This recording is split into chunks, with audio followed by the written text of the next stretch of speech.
మీ wife English నేర్చుకోవడం వల్ల benefit ఉంటుందా లేదా అన్నది ఈ వీడియోలో నేను చెప్పబోతున్నాను అండి. ఇది ఎందుకు నేను చేస్తున్నాను అంటే, చాలామంది హౌస్ వైఫ్స్ నా దగ్గరికి వస్తూ ఉంటారు.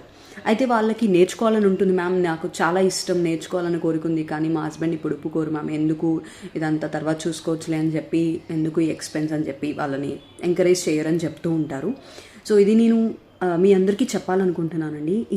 ఇంట్లో ఆడవాళ్ళు ఇంగ్లీష్ నేర్చుకోవడం వల్ల అది బెనిఫిటే అవుతుంది తప్ప మైనస్ అయితే అవ్వదు. ఎలా అంటే, first thing, if mother starts speaking English in the home, she starts obviously the children start to speak.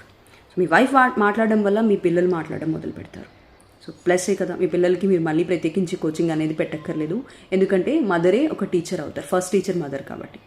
Second thing ఏంటంటే, మీరు బిజీగా ఉన్నప్పుడు మీ వైఫ్ పేరెంట్ టీచర్ మీటింగ్స్ కూడా అటెండ్ అవ్వగలుగుతారు, ఇంగ్లీష్లో మాట్లాడగలుగుతారు, స్టూడెంట్ యొక్క రిజల్ట్ అనేది తెలుసుకుంటూ ఉంటారు, వాళ్ళ యొక్క ప్రోగ్రెస్ తెలుస్తూ ఉంటుంది.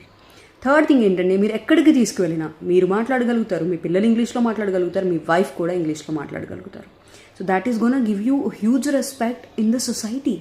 సో ఇప్పుడు చెప్పండి, is this gonna be helpful or not helpful? You only tell me in the comment section.